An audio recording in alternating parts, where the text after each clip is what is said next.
Hi, this is Marsha. And this is Kelly. We are the 2U's of 2U's Fiber Adventures. Thanks for stopping by. You'll hear about knitting, spinning, dyeing, crocheting, and just about anything else we can think of as a way to play with string.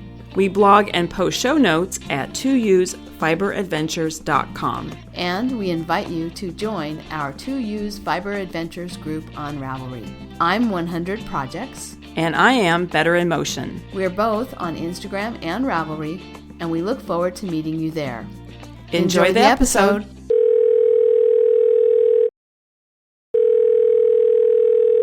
Good morning, Kelly. Good morning, Marsha. How's everything in Seattle? Well, it's gorgeous here today. It was beautiful yesterday.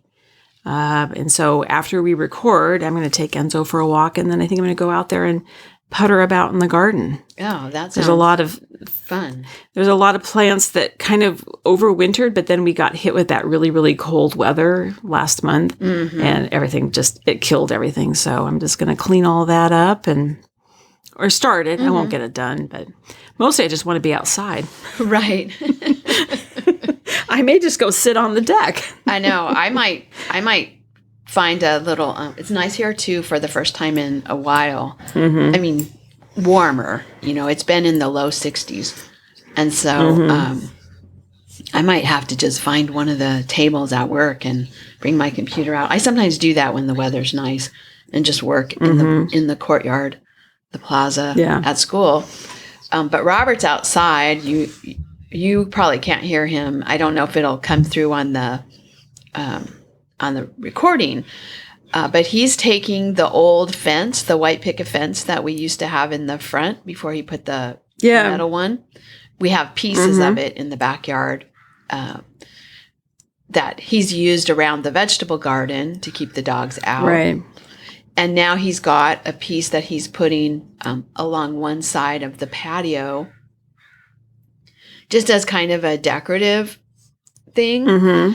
And it's really cute. I like it. He's, it's actually there's one little piece of patio that sticks out, and we have bushes there in front of, back of Aunt Betty's room.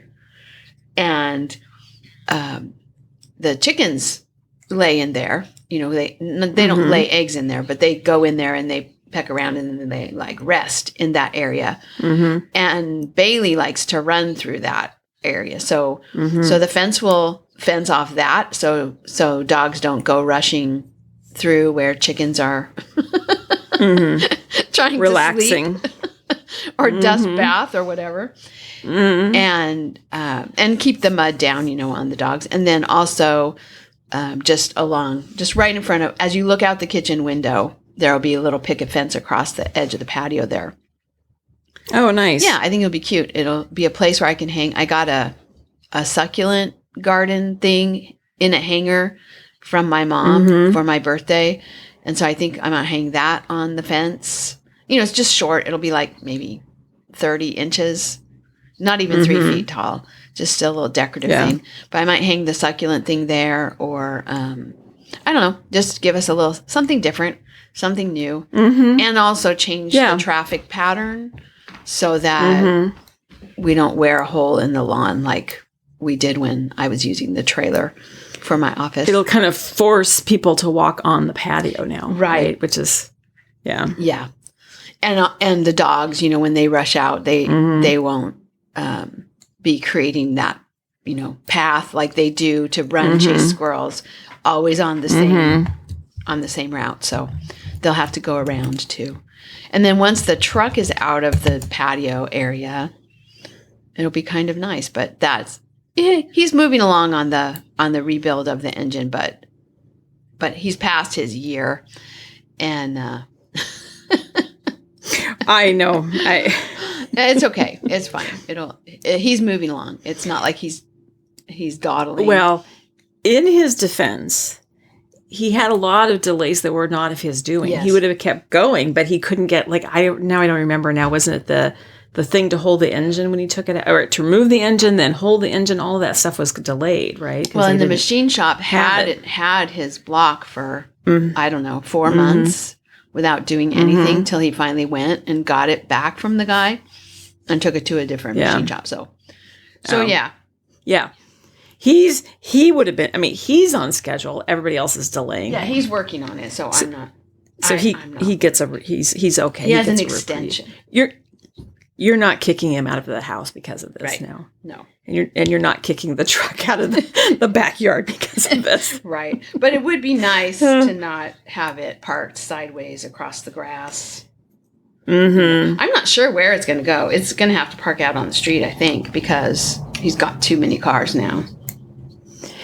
Yeah, I wanted to ask that, but I thought I'm not going to ask that, where he's going to park it. I thought it was very cute, though, for the Super Bowl, you had a tailgate party. Yes. in the back of the truck. I thought that was actually very cute. So, well, I'm just going to give an update because everybody expressed concern about me for the last episode, and I just want to tell everybody I did go to the doctor. I saw my doctor on Tuesday, and I did not have a heart attack. A lot of people thought it was like a gallbladder infection or gallstones. I don't have that.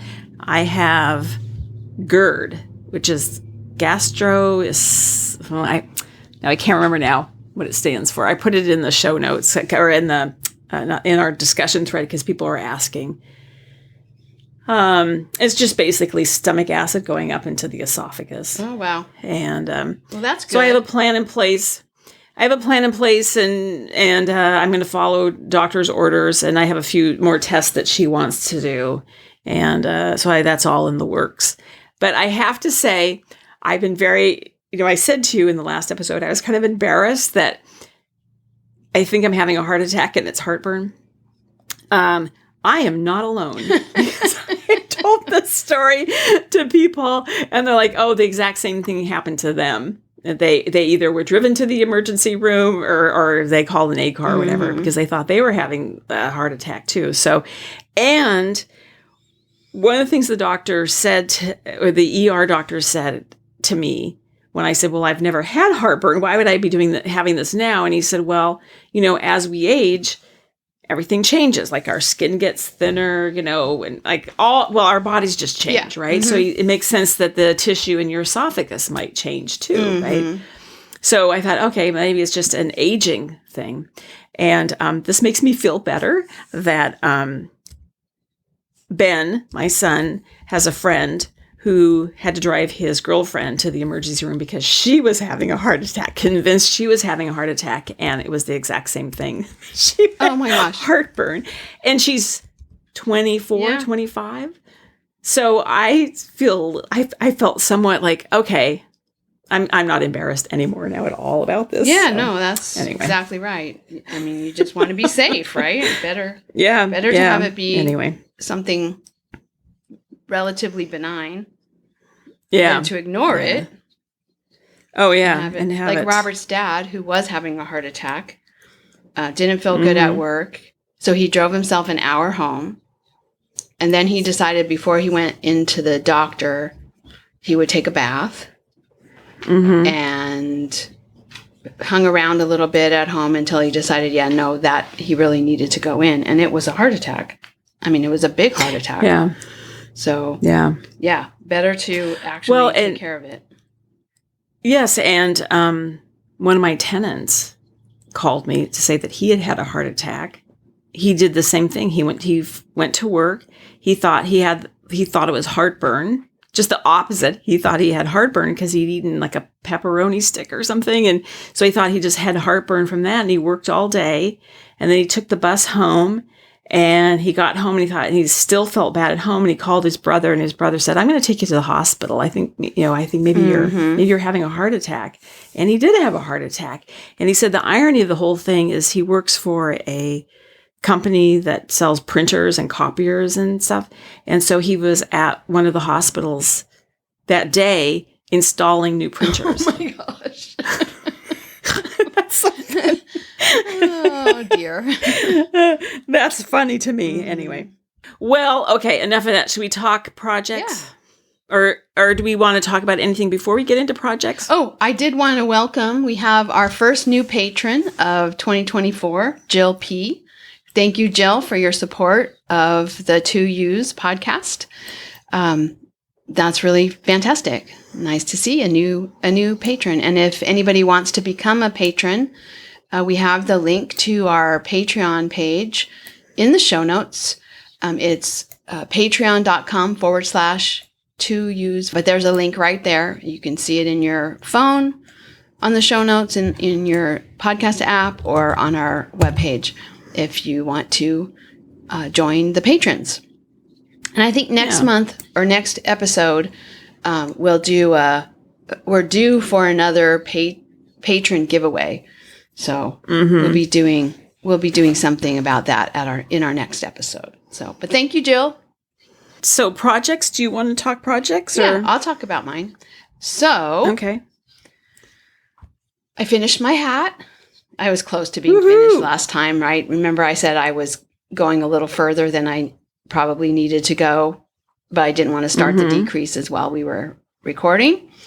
So after we finished recording, I think it was maybe that evening, I actually started the decreases, and I don't know if I finished it that evening or the next day or something, but it's been finished for a little while. Nice. I love it. It is like drooping down my back. I could put a pom-pom on it and it would be like one of those sleep hats, right? Like the night before Christmas.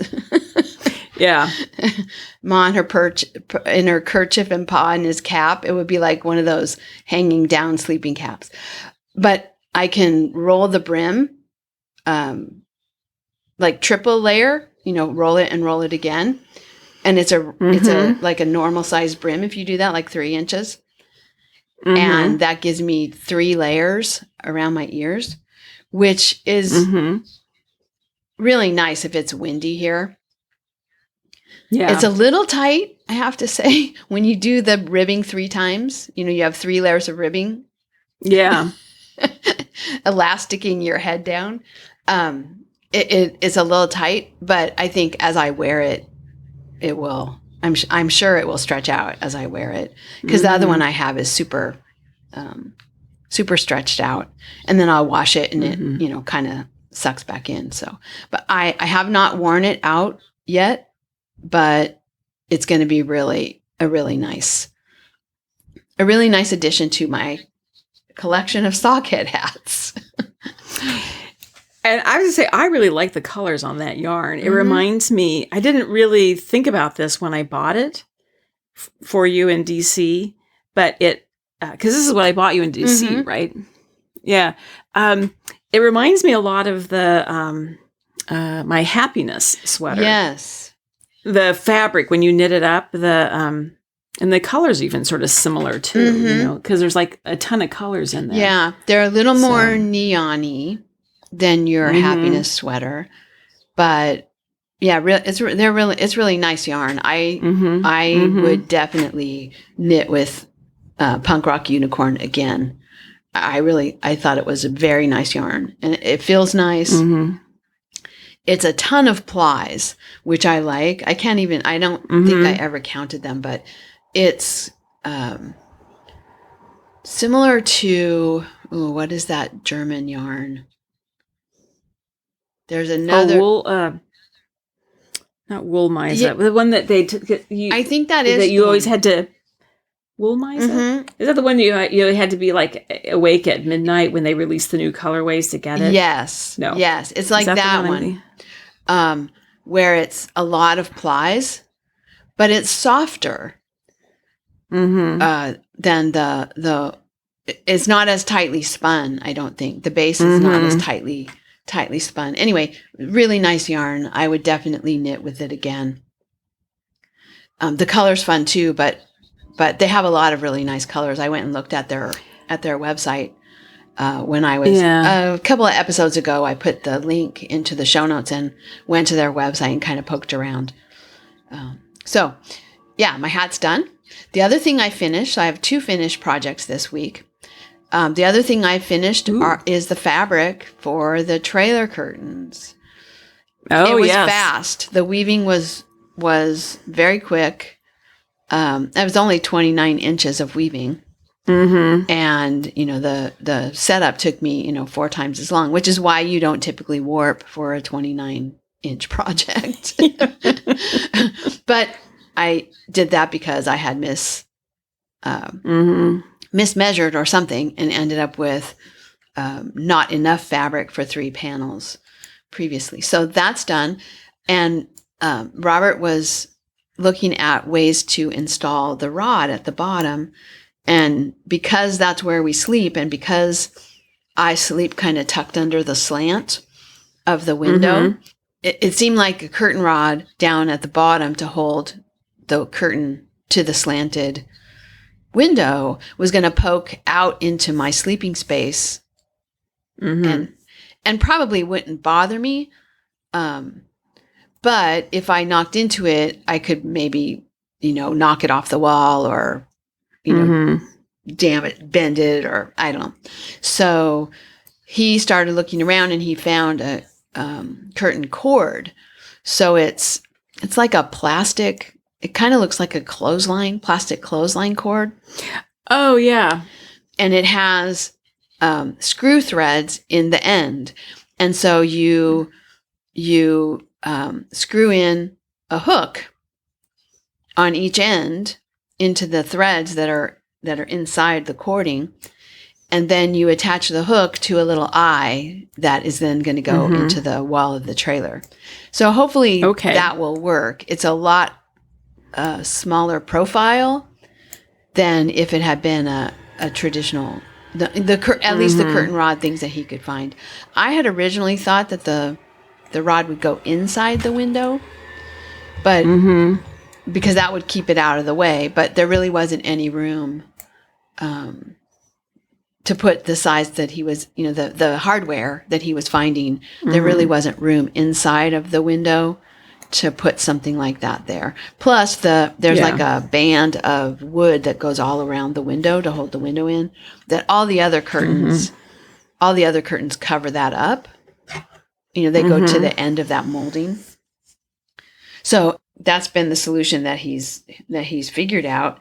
And I think it will be I actually think it will be a really good one, but he needs to install and measure. And so I can make sure that I measure correctly and cut the fabric only once and not have to weave it again. So we have a camping trip scheduled for the 25th of March during spring break. Okay. And so I'm hoping to have the curtains installed by then. My part of the job is almost finished, but I still need to sew the casing. So 2 finished projects, which is cool. Woohoo! And then I've kind of stalled a little on the other 2 projects, the drifter shawl. I've made a little bit of progress, but I'm still just in the decreasing part of the triangle. And then the blanket, I put on another row. So I have 5 strips sewn together. It's about 17 inches wide. I love the way it's starting to feel. At first, I was a little worried that the squares they didn't bloom right, because they're mostly superwash. So there was a little bit of blooming, but they didn't, like when you wet finish something that's non-superwash wool, how it really just kind of, the yarn kind of blooms and it all kind of holds together nicely and you get that soft feel. I was a little worried that I wasn't getting that, but now that there are enough pieces sewn together, you can kind of feel what the hand of the blanket is going to be, and it's nice. I'm really happy with it. So, but I haven't worked on it too much because I started 2 new projects. Ooh. Yeah. So the first one is, I'm going to call it my Out-of-Hibernation-Along project, because it's a spinning project. I washed the fleece, dyed and carded the bats. Carded the bats all last summer, or during the summer. And it's the Corriedale Merino Targhee fleece. I had half of a fleece from 2017. And I can't remember if I have half of a fleece because I gave you half, or half of a fleece because I sent half to be processed. What color is this? It's white. Corriedale Merino Targhee. I was going to say, I was just going to look at my... I think we talked about handspun. this back when I was washing it. But I had about 2 pounds. And now I've spun, I spun some of it in the summer, and now I'm back to spinning it. I've got 3 colors to spin up. I've spun up the reddish purple. I have a blue that I'm working on right now, and then I have the biggest amount is a red orange color, and so I'm just working on that a little bit at a time. Sometimes I'm spinning a little in the morning before I go to work. Sometimes I'm spinning at night. Sometimes both. I think one weekend, I don't know if it's last weekend or the weekend before, I spun for a really long time, and that was nice. It was, I go in fits and starts. I'll do a lot of spinning, and then I'll be on the loom, and I'll be doing a lot of weaving, or I'll have a knitting project, and I'll be doing a lot of knitting. But I've been trying to kind of intersperse things, and it's worked out pretty well. So I'm happy with that new project. And then the next thing I did was I had that tub of yarn of my mom's destashed. That was a bunch of acrylic. And I had used what I thought was the best of it, most of that in a baby blanket. And then I thought, you know what? I'm going to try to use as much of it as I can, and get this bin emptied. And so I'm kind of I had this bin and the 3 boxes of fiber all in my studio. And I was getting tired of just moving them around. Like, okay, you know what? If I just use them up, I won't have to worry about moving them around. So I'm working on that. The colors that were left in the bin, it's Red Heart Super Saver, and there's kind of a heathery gray, there's a dark gray, a black, and then a partial skein of red, and then a whole skein of white. And so I'm going to use the white and the red as just accent colors. So just 2 rows at a time of those colors, I think. The red for sure. Maybe I won't use the white at all. It depends on how much yarn I have. It's a little contrasty for me to have the white in there. But anyway, it's coming out nicely. I'm using that same classic knitted ripple pattern that I used before. And then are you doing your own striping, or are you following the pattern? No, I'm just doing my own striping. And because I don't have, I have kind of a mishmash of amounts. Yeah. So I'm just kind of doing stripes, large, small, medium, randomly. Well, actually not randomly, just as I'm going, I'm thinking, okay, I'll make this stripe a little longer because I have lots of yarn, and this stripe a little shorter because I'm running out of yarn. And so, and it won't be symmetrical. I don't think I didn't on the last one, and it turned out fine. So I'm not going to try to, mirror image the stripes at the halfway point. Yeah. I'm just going to keep going and go till I run out. Well, I don't know if I need to go until I run out of yarn, but I'm going to, just keep striping as I go, figuring out what my next stripe is as I'm there. Yeah. So that's kind of fun. It's not the most, it's not the nicest yarn to work with, but I don't mind it. Very nice. And I'm just, let me look at it again. What's the weight of this yarn? Is it? It's like Aran weight. Oh, okay. So let me look at your project. You're probably using pretty big needles then, right? Worsted to Aran. Yeah, my needles are, I think, size 9 or 10. Okay. I can't remember which ones I grabbed.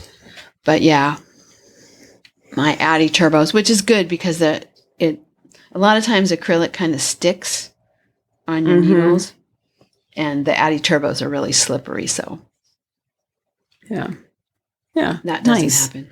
So yeah, it's a fun pattern. It's easy to remember. It's really easy to, just knit on whenever. I don't have to think too hard about it. But it does give you a pattern. It's not just straight knitting. Occasionally I make a mistake and I have to backtrack.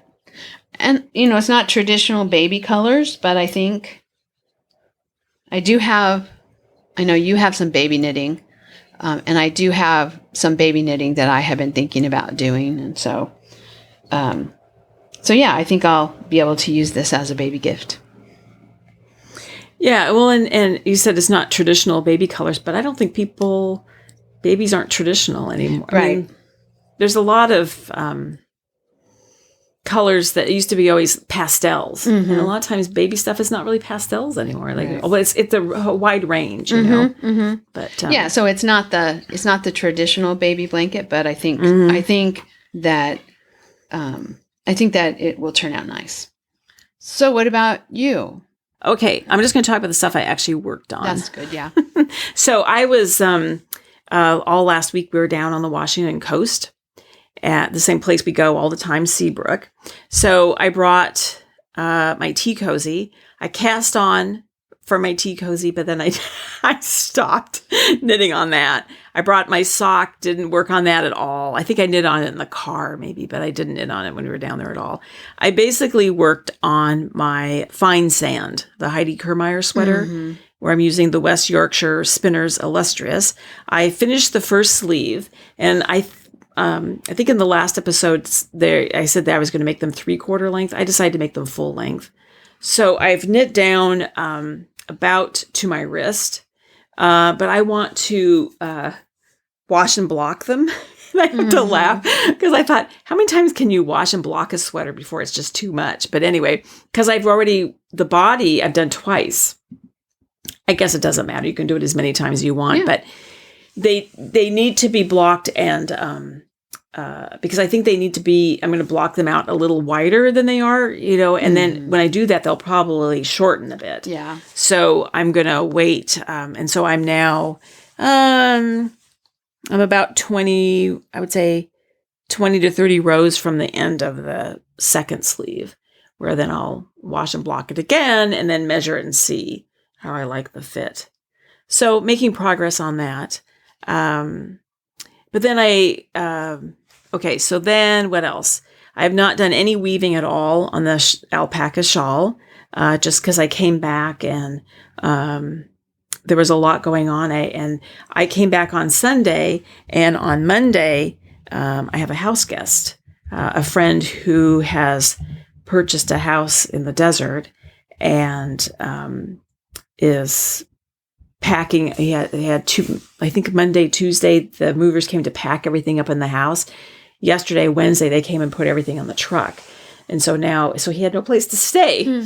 So I said he could stay here. So I haven't seen too much of him because he leaves at 7 a.m. and comes back about 10 o'clock at night. So I haven't really seen too much of him, but I had to get the guest room ready. And so anyway, long story short, I've not been down there weaving. Oh, and then in the middle of all this too, you probably saw, Kelly, my Instagram post, but Ben left for South Africa. Oh, yeah. On Tuesday. So there was a lot of sort of commotion with me arriving home, him packing to leave, a house guest arrive. So no weaving took place. But he's going to be gone a month climbing. He's going to be based out of Cape Town. And I did ask him if he would buy me some yarn.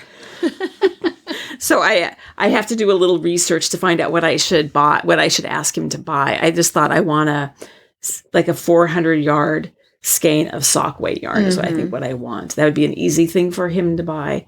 So if anybody knows of the best, if there's I have not done enough research to find out if there is any yarn that's unique to South Africa, or just Africa in general. So if anybody knows of anything, let me know. Message me and I'll tell him to buy me that.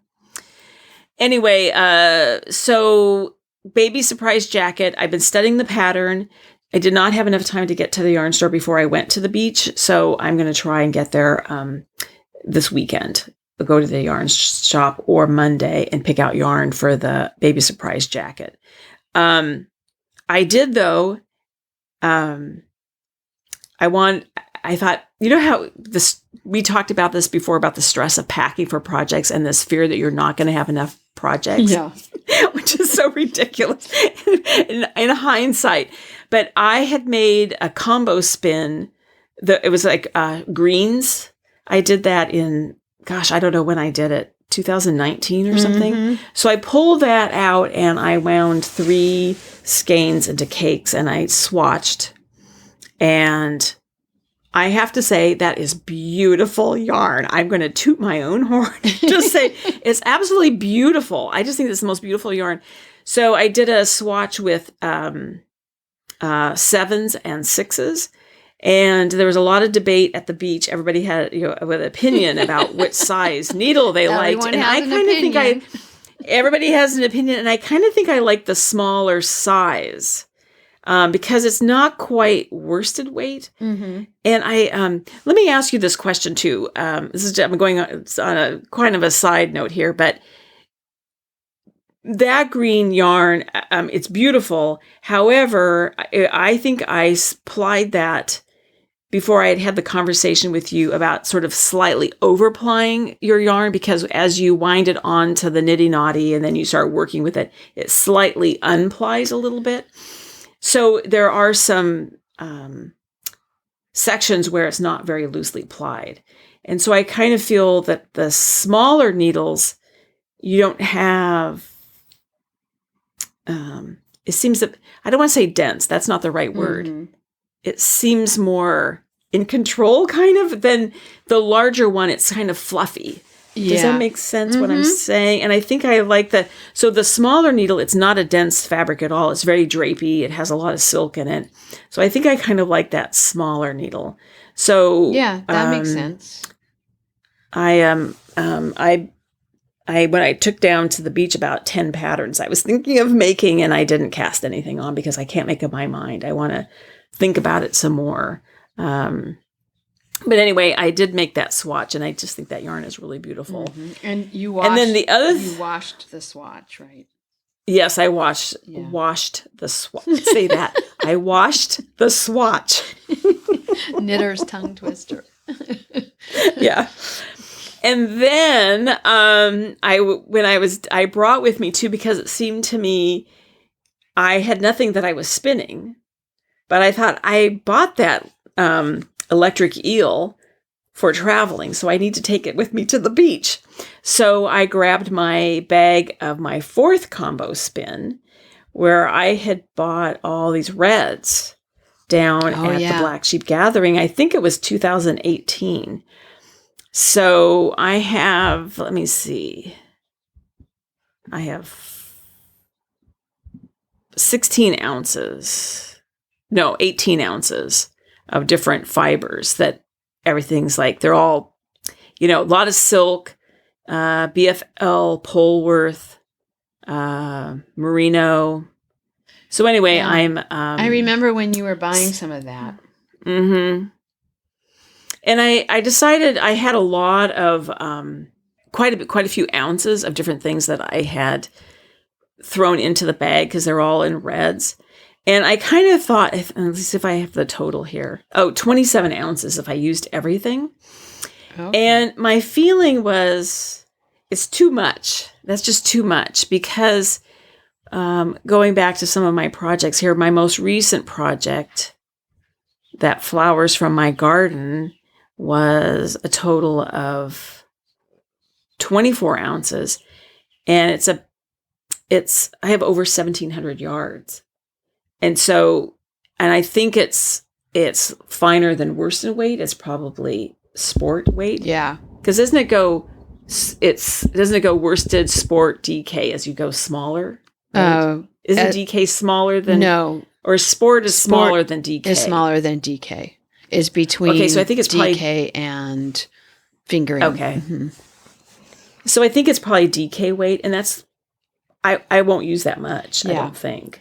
Yeah, I would say don't make yourself a gigantic spinning project that you don't really so that's why I thought need. I'm just going to eliminate some of these. I eliminated some of the stuff that I had put in the bag that I was going to combine it all. So, and I have to say, when I finish this spinning of this project, I really don't have any braids. Mm-hmm. I mean, I have fleeces, Well, there you go. but I don't have any roving, braids that are dyed. So it's gonna force me to do something with all of those fleeces that I have. Well, that's kind of where I've been for the last couple of years. Is not really. I mean, braids are far and few between. I did buy myself a braid for at the Lambtown in October, and I haven't cracked into that one yet. But yeah, and typically what I've been doing also, not like you, is I just buy one braid and then it's just like a little spin in between my fleece, either the bats that I've already carded, or a carding project, or a washing and carding project, or a dyeing and carding project. That's kind of been my fiber work, has all been in that kind of arena, as opposed to spinning from braids. And I kind of miss it.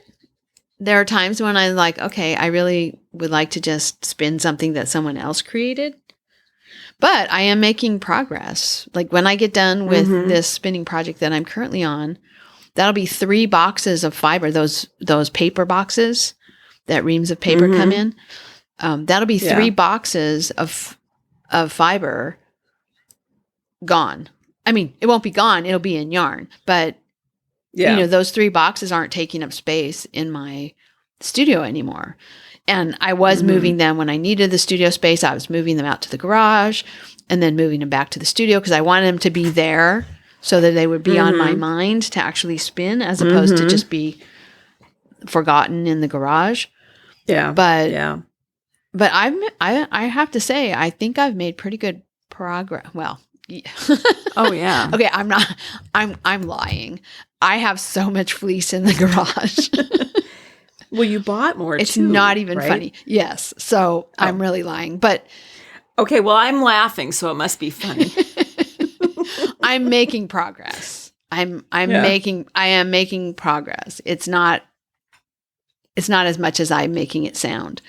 But yeah, if you're buying fleece the way I do, and also buying braids, it's just, you have too much. Yeah. You'll have too much. Well, I shouldn't say that. For me, that felt like too much. I got to a point where it was like, okay, I really want to start working on this stuff that these fleeces that I have, right? Yeah. And so I've been, putting effort toward that. Well, and I should say, I'm actually really not telling the truth when I say I don't have any more braids, because I don't have any braids that I have purchased. I will say in the wardrobe in one of the guest rooms, I do have, I think I have 1 braid of silk that I picked up in the de-stash room. And then a ball of, I believe it's Jacob, it's been separated out, the white and the dark. And, but that's all I have, stuff that I've taken from the de-stash room. So, that doesn't count. Right. Anyway.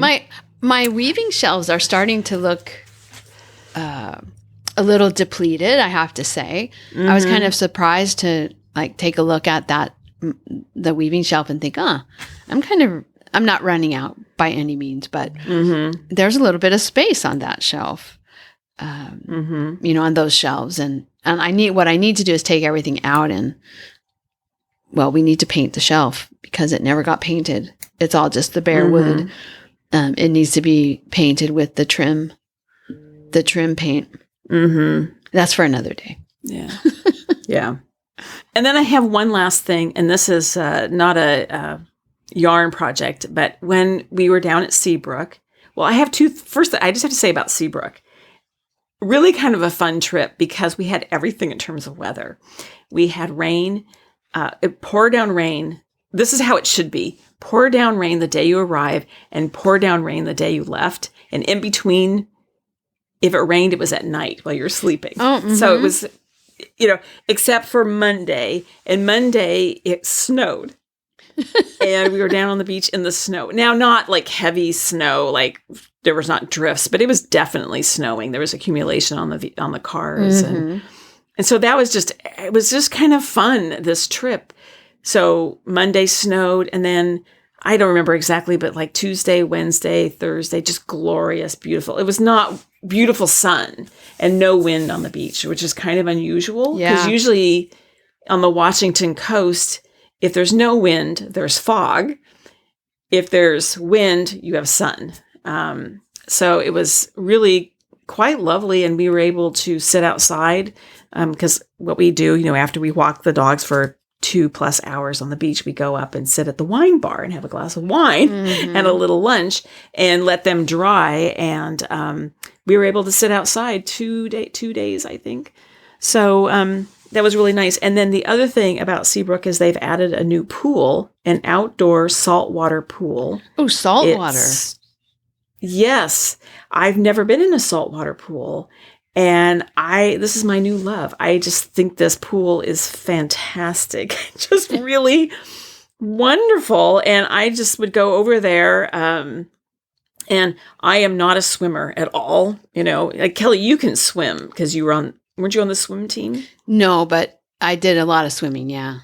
I wasn't on the team. Okay. Because you can do that when you get to the end of the pool, that flip. I remember you could do that flip thing. Mm-hmm. I can't do that. I don't do that anymore, but around. Yeah, I could at one point. Okay. Yeah. Well, anyway, I just tootle around. And, but anyway, I go over there for an hour and a half, and go back and forth, do a couple of laps, like 10 laps. And then I go get in the spa, and they have a nice sauna, which is like your sauna, the barrel. Mm-hmm. And I wanted to tell you about their sauna is, because doesn't yours sometimes leak? The top water comes in if it rains. And they put tiles on, like not asphalt, whatever you put, roofing tiles on top of it. They put roofing material on it to prevent that. So I just wanted to give you that tip. That's what they do. But anyway, the pool is really fantastic, a great addition, and ultra clean, just really nice. So, but anyway, the other thing we did down there is I reached out to Kathleen Adams Olson, and she has a dye studio in her home at Seabrook called Water's Edge Fiber and Dye, and I put a link in the show notes. And so I met her maybe 2 years ago when we were down there in the summer, and they have on a Saturdays, they close off one of the streets, and they have I want to say farmer's market, but there's not really much food there, but it's like crafts. Mm-hmm. And that's where I did the silk scarf, with the flowers, where you put the botanical dyeing. It's botanical dyeing, yes. And so I reached out to her to see if she was doing any workshops, and she didn't, but we got one going, and ended up there were 7 of us, and I selected indigo. We could do the botanical, or we could do the indigo, and I've never done indigo, so that's what I asked for. So 7 of us went over to her house and on Saturday afternoon and dyed, I guess you could call them shawls. They're huge, but fabric. We did a test sample on some cotton, and then we did our shawls. And really fun, really interesting. Because it's different than, clearly different than acid dyes. And it's also different than the natural dyes too, in the sense that they're really, it's different. I knew that there was something with indigo dye, something about oxygen.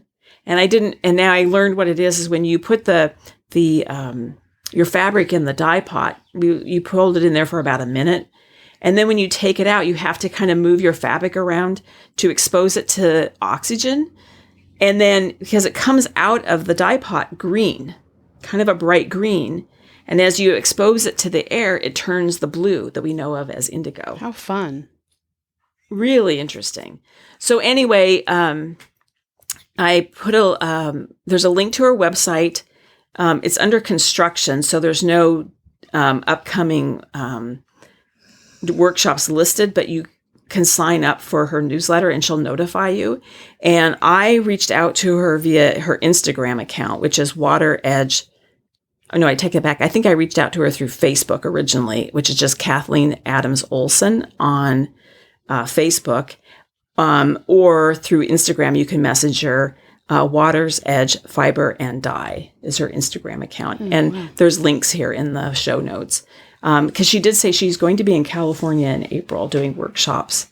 So if people are interested, reach out to her. So very nice woman and interesting background and fun workshop. So, and then we have, I'm going to do this a little backwards because I'm talking about this event. I was just saying, let's just talk about our events. And then we'll go back to Ravelry. Oh, no, we don't have any Ravelry tips and tricks, do we? We're asking our listeners for that. Yeah, I ran out. Okay. So if people have other things that we haven't talked about, things that they use on Ravelry that they think is an interesting tip for other people to know, maybe, some of the lesser used features, let us know and we'll share your tip. Or if you want, you can just record it yourself and send it to us, and we'll pop you into the podcast. And Kelly, if people want to record it, remind us how they do that. Oh, probably the easiest way is to use the the voice. If you have a voice memo feature on your phone, and then just email it to 2use@2usefiberadventures.com. Okay. That's probably the easiest way.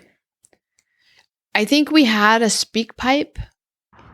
Our SpeakPipe page is speakpipe.com/2use.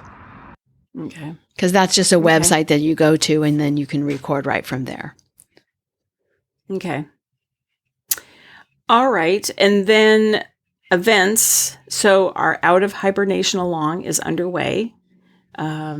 Yes, lots of chatter. There's a lot of discussion of what people are bringing out of hibernation. It's been really fun. And that's just where you post. Just post in that thread about what you're doing. Check in with us about whatever it is that you're taking, getting out and finishing, or throwing in the compost bin because you're tired of it and you don't want to work on it anymore and you don't want it weighing you down. And anything in between, right? People are bringing their projects out. They're reclaiming the yarn or finishing things. It's been really fun to see what people are doing. So that is underway, and that ends June 1st. And we're coming up to the end of our other event, which is the Winter Weave Along. And that goes through March 31st. And Kelly, March 31st is Easter. I don't think we were aware of that. Does that matter? No. Okay. The thread will stay open a little longer than the 31st, probably, for people to post their finished objects. I'm never right there on the midnight of the night to close the thread. So yeah. So that is going on, and then we have another event. We're not really doing this, but I wanted to just spread the word. We have a listener, Meg. And she works at the Seattle Opera, and she reached out to us that on Friday, May 17th, they're having what they call a relaxed performance of their production of The Barber of Seville. So the lights will be dim, but the theater will not be fully dark, so people can bring their knitting if they want, or their crochet, or their whatever project they want. And in the show notes, we'll put a link to the Seattle Opera website where you can learn more about what you can do. You can get up and walk out. They're going to let people talk. It does say if you don't like to hear your opera that way, this may not be the night to go or the performance for you. But it sounds kind of fun. I think it would be interesting to go. She's also offering our listeners a 20% discount on the ticket price, and with the code Knitter20, and Knitter is all caps. And so we will start a thread, or I'll have Meg start a thread in the in our discussion thread but I think it sounds like kind of a fun event. Yeah. And I think that's it for events. Do we have anything else we need to say or talk about? I wanted to just talk a little bit about a book that I read at Christmas time, and I was meaning to talk about it in the podcast for a while. I did finally post something in our discussion thread about it, but not everyone's on Ravelry. And so I guess there's a reality TV show called Alone, where they drop people off in the Arctic or someplace really cold and awful. A place that would be really awful to be just dropped off by a helicopter. I'm sure the places are wonderful and beautiful, but it sounds awful to me to be dropped off in a place like this by a helicopter. Yes. I have no interest in this TV show. And I was a little skeptical when my niece and my mom were talking about the book. Because my niece had wanted to be on the show. And she was trying to convince her sister that they should both audition to go on this show. And, they love it. They watch every episode, and they loved this one contestant. So anyway, she's written a book, and they were talking about the book. And I was a little skeptical about whether I was going to enjoy the book or not. But my mom brought it to me maybe a few weeks later after she had read it, and said, you should read this. It's really good. And I thought, okay, well, first of all, most of the books I read anymore, read in quotation marks, are audiobooks. Right. And so, it's a lot for me to pick up a book that I can't knit while I read it. But I did. I could not put this book down. I read it in, I think, 3 nights. I mean, just in 3 nights I was done. It's not super long, but it's also not, it's 487 pages on the Kindle edition. I'm looking at the Goodreads page about the book. It's not a tiny little book. And I just zoomed through it. It was really fascinating. But the reason I'm bringing it up here is all of the fiber arts that she did to prepare to go, because you can only select, I don't know, you have a limited number of things you can bring. And so you have to make choices. And so like one of the choices that she made was to have a knitted garment that she could then unravel and use the yarn that she had spun and dyed to do other things, snares to trap rabbits or whatever. So anyway, it goes through all these decisions that she had to make, all the preparations that she did, and most people are bringing like, the tech gear, and she's bringing like old fashioned survival gear, like furs. What is her name? Is it Megan Freeman? No. Her name, I don't know how you pronounce it. Her name is Wanaya Dawn Thibault. Okay. And the book is called Never Alone, A Solo Arctic Survival Journey. And it has all the things that I wouldn't like. Well, not all the things, because all the fiber arts I definitely like, but being cold. I don't like to read books where I just feel cold. Survival stuff, like people are going to just die in the snow. Again, not a fan of that kind of story.